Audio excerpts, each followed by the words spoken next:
একজন স্বাস্থ্য সচেতন মানুষ কোলেস্টেরলের নাম শোনেনি এমনটি হতেই পারে না। আবার আমরা বেশিরভাগ মানুষই কোলেস্টেরলকে একটা ক্ষতিকারক পদার্থ হিসেবে জানি বা যাকে ভিলেন হিসেবে গণ্য করে থাকি। কিন্তু আমরা অনেকেই জানি না এই কোলেস্টেরল কিন্তু আমাদের মানব শরীরের গঠনে এক অপরিহার্য ভূমিকা পালন করে থাকে। তো যাই হোক বন্ধুরা, আমি ডক্টর জীবন ঘোষ বর্মন আপনাদের প্রত্যেককে আমার ইউটিউব চ্যানেলে স্বাগত জানিয়ে আজকে ভিডিওটি শুরু করতে যাচ্ছি। যে ভিডিওতে আমরা জেনে নেব কোলেস্টেরল কী, তার কতগুলো প্রকার রয়েছে এবং কত তার মাত্রা থাকা দরকার এবং এর কী কী প্রয়োজনীয়তা রয়েছে এবং এর মাত্রা বেড়ে গেলে আমাদের শরীরে কী কী ক্ষতি হতে পারে সেটা নিয়ে বিস্তারিতভাবে আলোচনা করতে যাচ্ছি।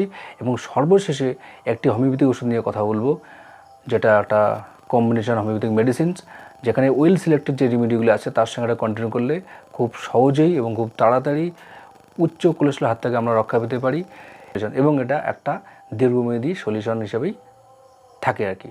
তবে ভিডিওটি শুরু করে একটা ছোট্ট রিকোয়েস্ট, আপনি যদি আমার চ্যানেলে নতুন হয়ে থাকেন বা এখনও কোনো কারণে সাবস্ক্রাইব করেননি, প্লিজ সাবস্ক্রাইব করতে কিন্তু ভুলবেন না। তো বন্ধুরা, এখন আমরা জেনে নেব কোলেস্টেরল কী। তো কোলেস্টেরল হচ্ছে একটা ওয়াক্সি বা মোম জাতীয় এবং স্নেহ বা ফ্যাট জাতীয় পদার্থ, যেটা আমাদের মানব শরীরে তৈরি হয়ে থাকে। এছাড়া আমরা অ্যানিমেল ফুড বা প্রাণীজাত খাবারের মাধ্যমে শরীরে সঞ্চয় করে থাকি। তো আমরা প্রথমে জেনে নেব আমাদের শরীরে কোলেস্টেরলের কী কী প্রয়োজনীয়তা রয়েছে। দেখুন, এই কোলেস্টেরল কিন্তু আমাদের হেলদি সেল বা একটা সুগঠিত সেল গঠনে সহায়তা করে থাকে। এই কোলেস্টেরল কিন্তু আমাদের শরীরে হরমোন, বিশেষ করে সেক্স হরমোন, কর্টিসল এগুলো তৈরি করে থাকে। তো সেক্স হরমোন বলতে আমরা টেস্টোস্টেরন, প্রোজেস্টেরন বা ইস্ট্রোজেন এই ধরনের হরমোনের কথাই জানি, তাই তো? তাছাড়া কোলেস্টেরল আমাদের শরীরে ভিটামিন ডি সিনথেসাইজ করে থাকে, যেটা খুবই গুরুত্বপূর্ণ একটা ভিটামিন, আমাদের বিশেষ করে হাড় গঠন বা দাঁত গঠনে সহায়তা করে থাকে, আমরা সবাই জানি।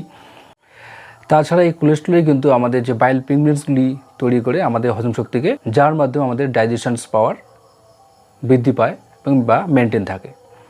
তো বন্ধুরা, এখন আমরা জেনে নেব যে কোলেস্টেরল কী কী টাইপ রয়েছে।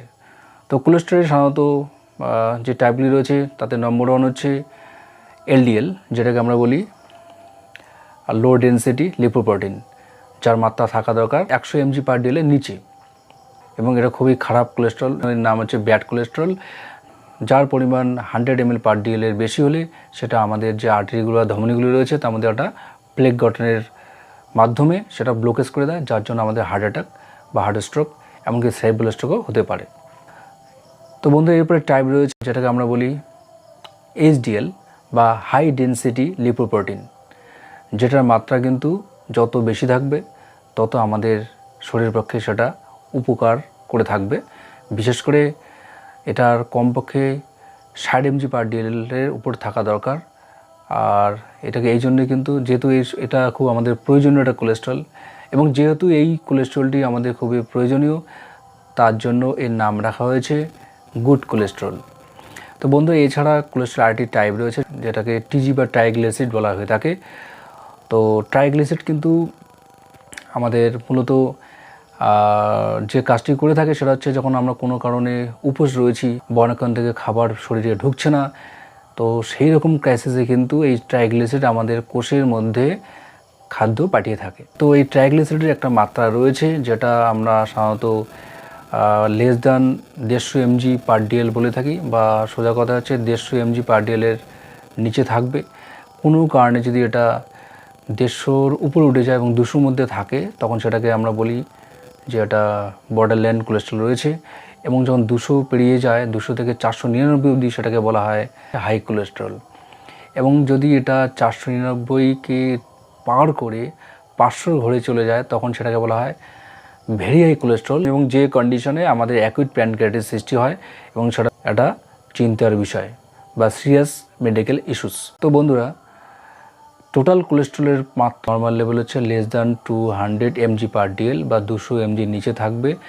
সেটা যদি 200 থেকে 239 mg/dl হয়ে থাকে, সেটাকে আমরা বলি বর্ডারলাইন কোলেস্টেরল, বা তখন আমাদের চিন্তা ভাবনা করার সময় এসে গেছে যে আমাদের কিছু ডায়েট কন্ট্রোল করে চলতে হবে বা এক্সারসাইজ করতে হবে। আর যখন এটা 240 টাচ করে থাকে বা তার উপরে উঠে যায়, তখন আমরা বলি সেটাকে হাই কোলেস্টেরল। তো বন্ধুরা, নিশ্চয়ই আমরা এতক্ষণ বুঝে গেছি যে কোলেস্টেরলের মধ্যে একমাত্র এইচডিএল ছাড়া বাকি যে কোলেস্টেরলের পার্টগুলি রয়েছে সেটার মাত্রা বৃদ্ধি পাওয়া মানে আমাদের সেটা একটা রিস্ক ফ্যাক্টর। বিশেষ করে ট্রাইগ্লিসাইড এবং এলডিএল যখন শরীরের মধ্যে বেড়ে যায় তখন একটা শরীরের যে আর্টারিগুলো রয়েছে তার মাধ্যমে প্লাগ, ছবিতে দেখুন, এই প্লাগগুলি গঠনের জন্য কখনো আর্টারিগুলি আংশিকভাবে বা কখনো ফুললি ব্লকড হয়ে আমাদের হার্ট অ্যাটাক বা স্ট্রোক, এমনকি সেরিব্রাল স্ট্রোকের মতো সমস্যাগুলি দেখা দিতে পারে। তো বন্ধুরা, এখন আমরা জেনে নেব আমাদের শরীরে কেন কোলেস্ট্রলের মাত্রা বৃদ্ধি পেয়ে থাকে। তো এটা প্রথমেই বলতে হবে যে unhealthy lifestyle, unhealthy food habit, exercise না করা, এর জন্য শরীরের ওজন বেড়ে যাওয়া, এই কারণগুলি মোটামুটি আমাদের কোলেস্ট্রলের মাত্রাকে বাড়িয়ে দেয়। তো বিশেষ করে যখন আমরা স্মোকিং করে থাকি, আমরা অতিরিক্ত পরিমাণে অ্যালকোহল নিয়ে থাকি, এছাড়া যেটাকে বলে ফাস্টফুড খাবারগুলো, বিশেষ করে ডেয়ারি খাবারগুলো থেকে আমরা কিন্তু প্রচুর পরিমাণে কোলেস্ট্রল আমাদের শরীরে ঢুকিয়ে থাকি। এবং এছাড়া যারা ফিজিক্যাল এক্সারসাইজ করে না বললেই চলে, তাদেরও কিন্তু কোলেস্ট্রলের মাত্রা বৃদ্ধি পাওয়ার সম্ভাবনা থেকেই যায়।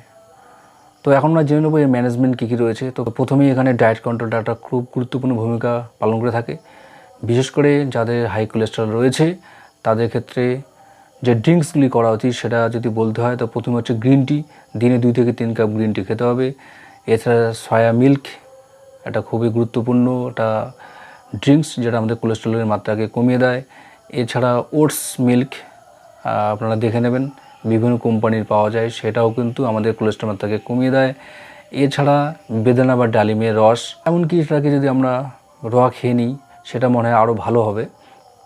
তো এইগুলো খাবার কিন্তু, এই ড্রিঙ্কসগুলি কিন্তু আমাদের কোলেস্ট্রল মাত্রাকে নামিয়ে আনে। এছাড়া প্রচুর পরিমাণে গ্রিন লিফি বা সবুজ শাকসবজি আমাদের কোলেস্ট্রল মাত্রাকে কমিয়ে নিয়ে আসে।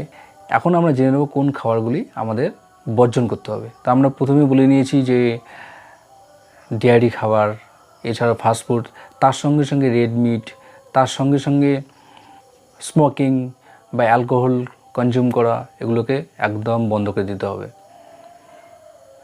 কারণ শুধু ওষুধ খেলে হবে না, এই পার্টটুকুও কিন্তু খেয়াল রাখতে হবে যে ডায়েট কন্ট্রোল। এছাড়া আমাদের সপ্তাহে কমপক্ষে 5 দিন আধা ঘন্টা ফিজিক্যাল এক্সারসাইজ অবশ্যই করতে হবে, যাতে আমাদের বডি ওয়েটটা কন্ট্রোলে থাকে। তো বন্ধুরা, কোলেস্ট্রল নিয়ে আমি অলরেডি একটা ভিডিও বানিয়ে ফেলেছি, সেটা উপরের লিঙ্কে গিয়ে আপনারা দেখতে পাবেন। এছাড়া আমি ডেসক্রিপশন বক্সে লিঙ্ক দিয়ে রাখবো। তো আজকে যেটা মূলত আলোচনা, যে একটা হোমিওপ্যাথিক ওষুধ, যেটা একটা কম্বিনেশন, যেটা অ্যাডেল কোম্পানি বানিয়েছে, অ্যাডেল 28। এই ওষুধটি কিন্তু সত্যি খুব দুর্দান্ত রেজাল্ট রয়েছে, আমি নিজেই দেখেছি। তো আমাদের কোলেস্ট্রলের জন্য যে ওয়েল সিলেক্টেড রেমেডি, যেটা আমার আগের ভিডিওতে আমি উল্লেখ করেছি, সেটার সঙ্গে সঙ্গে যদি এই ওষুধটি চালানো যায়, এর কম্পোজিশন কী আছে, এর কম্পোজিশনটি আমি স্ক্রিনে দিচ্ছি, দেখে নিন। তো 1 মাসের মধ্যেই আপনার কোলেস্ট্রল কিন্তু নর্মাল লেভেলে চলে আসবে, এবং সেটা কিন্তু একটা দীর্ঘমেয়াদী, এমন না যে ওষুধটি বন্ধ করে দিলেন আর আপনার কোলেস্ট্রল হু করে বেড়ে গেল। তবে এটাও ঠিক যে আপনাদের কিন্তু ডায়েট কন্ট্রোল, এক্সারসাইজ কন্টিনিউ রাখতে হবে। আপনারা যদি মনে করেন যে আমার কোলেস্ট্রল কমে গেছে, এখন ডায়েট কন্ট্রোল করবো না বা এক্সারসাইজ করবো না, তাহলে কিন্তু আবার এটা বেড়ে যেতে পারে। এটা একটা সহজাত প্রবৃত্তি, কারণ আমরা যে ক্যালোরিটা ইনটেক করবো সেটাকে যদি আমি খরচ না করি, বা আমাদের শরীর যতটা ক্যালোরি লস করে থাকে তার থেকে যদি আমরা বেশি ক্যালোরি ইনটেক করি, তো অবশ্যই সেই খাবারগুলো আমাদের কোলেস্ট্রল সঞ্চিত থাকবে, তার ইফেক্ট অবশ্যই দেখা যাবে, ওয়েট গেইন হবে, কোলেস্ট্রল মাত্রা বাড়বে। তো বন্ধুরা, এই ওষুধটি রয়েছে, এটা যে ডোজ সেটা হচ্ছে 10 ফোঁটা করে নিয়ে 3 বার কয়েক চামচ জলের সঙ্গে খাবেন। আর এর রেজাল্ট অবশ্যই 100% রেজাল্ট রয়েছে, কারণ আমি অনেক পেশেন্টকে দিয়ে দেখেছি। এটা একটা অবত্য হোমিওপ্যাথিক ওষুধ। তো বন্ধুরা, ভিডিওটি আজকে এখানে শেষ করছি। যদি ভালো লেগে থাকে অবশ্যই লাইক শেয়ার কমেন্টে জানাবেন। এরপরে দেখাবে একটা গুরুত্বপূর্ণ কোনো হোমিওপ্যাথিক মেডিকেল ভিডিও নিয়ে। ভালো থাকবেন, সুস্থ থাকবেন, ধন্যবাদ।